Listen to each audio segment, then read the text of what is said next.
ബാർക്കോഴ കേസിൽ തനിക്കെതിരെ നടന്നത് രാഷ്ട്രീയ ഗൂഢാലോചനയാണെന്ന് കെ.എം. മാണി. ഈ സാഹചര്യത്തിൽ കേസ് രജിസ്റ്റർ ചെയ്തതുകൊണ്ട് മാത്രം രാജിവെക്കില്ലെന്നും കെ.എം. മാണി റിപ്പോർട്ടറോട് പറഞ്ഞു. യുഡിഎഫിനുള്ളിൽ തന്നെ തനിക്കെതിരെ രാഷ്ട്രീയ ഗൂഢാലോചന നടന്നുവെന്നാണ് മാണി സൂചിപ്പിച്ചത്. സുപ്രീം കോടതിയിലെ മുതിർന്ന അഭിഭാഷകരുമായി കേസ് സംബന്ധിച്ച് മാണി ആശയവിനിമയം നടത്തി. ബാർക്കോഴയിൽ ആദ്യ പ്രതിയാണെന്നറിയുമ്പോൾ കെ.എം. മാണി ദില്ലിയിലെ മകന്റെ ഫ്ളാറ്റിലായിരുന്നു. അസ്വസ്ഥമായ ശരീരഭാഷയുമായി പുറത്തിറങ്ങിയ അദ്ദേഹത്തിന്റെ വിഷയത്തിലെ ആദ്യ പ്രതികരണം റിപ്പോർട്ടറോട്. എനിക്കൊന്നും അറിഞ്ഞുകൂടാ, വരട്ടെ, നിയമത്തെ വഴിക്ക് പോകട്ടെ, നിയമത്തിന്റെ വഴിക്ക് പോകട്ടെ, കേസ് വന്നാൽ നിയമപരമായിട്ട് അതിനെ നേരിടും. കോഴ ആരോപണം ഉയർന്നതിന് പിന്നിലെ ഗൂഢാലോചന യുഡിഎഫിൽ തന്നെയാണ് നടന്നതെന്ന് മാണി ഇങ്ങനെ സൂചിപ്പിച്ചു. യുഡിഎഫിനുള്ളിൽ നിന്നാണോ? അതൊക്കെ വരട്ടെ, അതൊക്കെ എല്ലാവർക്കും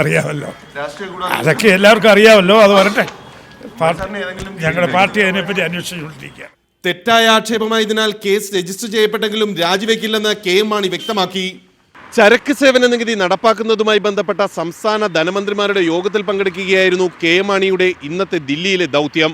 ബാർക്കോഴ കേസിൽ പ്രതി ചേർക്കപ്പെട്ട സാഹചര്യത്തിൽ കേരളത്തിലേക്ക് മടങ്ങുന്നതിന് മുൻപ് അദ്ദേഹം സുപ്രീം കോടതിയിലെ മുതിർന്ന അഭിഭാഷകരുടെ അഭിപ്രായം കേസിനെ തുടർന്നെങ്ങനെ നേരിടണമെന്നതിനെക്കുറിച്ച് തേടി.